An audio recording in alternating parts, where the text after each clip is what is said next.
Hi friends, welcome back to our channel. ఈరోజు హెల్తీగా టేస్టీగా ఇలాంటి custard powder, cream, beater, whisker ఎలాంటివి అవసరం లేకుండా హెల్తీగా టేస్టీగా ఐస్ క్రీమ్ ఎలా చేయాలో చూద్దామా. ఫస్ట్ స్టవ్ ఆన్ చేసి పెనం పెట్టుకొని 1/2 లీటర్ పాలు వేసుకోవాలి. పాలు మరుగుతున్నప్పుడు గరిటెతో కలపాలి. పాలు అడుగంటుకోకుండా గరిటెతో కలుపుతూ ఉండాలి. గిన్నె అంచుల చుట్టూ కలుపుతూ ఉండాలి. మా పాప ఎగ్జైట్మెంట్ చూసారా, నేను చేస్తాను అంటూ ఎంత హ్యాపీగా ఉందో. ఇప్పుడు 1/2 అవర్ ముందు నానబెట్టిన 10 to 12 కాజూస్ని మిక్సీలో వేసి పేస్ట్ చేయాలి. పేస్ట్ చేసుకోవాలి. ఇప్పుడు కాజు పేస్ట్ని మరుగుతున్న పాలలో వేసి గరిటెతో కలుపుతూ ఉండాలి, లేదంటే గిన్నెకు అంటుకుంటుంది. గిన్నె అంచుల చుట్టూ గరిటెతో కలుపుతూ ఉండాలి, లేదంటే గిన్నెకు అంటుకుంటుంది. నేను, మా పాప, మా అత్తమ్మ ముగ్గురం కలిసి మాట్లాడుకుంటూ సరదాగా ఈ ఐస్ క్రీమ్ చేస్తున్నాము.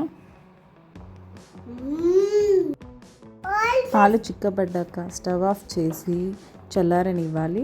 చల్లారిన తర్వాత పాలని మిక్సీ జార్లో వేసుకొని మన టేస్ట్కి తగినంత చక్కెర లేదా బెల్లం ఏదైనా వేసుకోవచ్చు, అది మీ ఇష్టం. నేనైతే ఇక్కడ 4 స్పూన్స్ చక్కెర వేసాను. మిక్సీ జార్ మూత పెట్టుకొని 2 to 3 seconds మిక్సీ చేసుకొని చక్కెర కరిగేంత వరకు మిక్సీ పట్టుకోవాలి.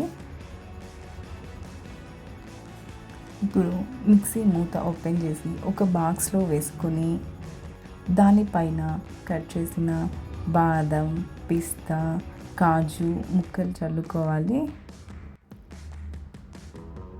ఇలా పిల్లలు అడిగినప్పుడు ఇంట్లోనే హెల్తీగా ఐస్ క్రీమ్ చేయొచ్చండి.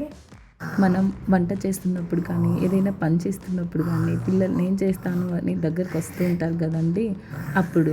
అప్పుడు వాళ్ళతో ఇలాంటి చిన్న చిన్న పనులు, అంటే పైన గార్నిష్ చేయడం అలాంటివి చేయించామనుకోండి, వాళ్ళు హ్యాపీగా ఫీల్ అవుతారు. తర్వాత బాక్స్ పైన సిల్వర్ ఫాయిల్ పెట్టి మూత పెట్టుకొని ఒక 8 hours పాటు డీప్ ఫ్రిడ్జ్లో పెట్టుకోవాలి.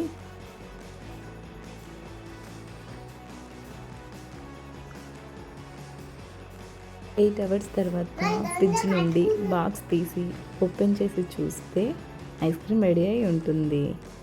ఇప్పుడు గరిటెను నీళ్ళతో తడుపుకొని మనకి కావాల్సినంత కప్లో వేసుకొని నట్స్తో సర్వ్ చేసుకుంటే healthy and tasty ice cream ready. ఇక్కడ మా పాప టేస్ట్ చేసి తనకి నచ్చిందని చెప్పిందండి. నేను టేస్ట్ చేశానండి, నాకు చాలా బాగా నచ్చింది. మీరు మీ పిల్లలు అడిగినప్పుడు ఇంట్లోనే ఈజీగా టేస్టీగా ఇలా ఐస్ క్రీమ్ చేసి పెట్టండి. ఎలా వచ్చిందో కామెంట్ చేయండి. Please do like, share and subscribe to my channel. Thank you.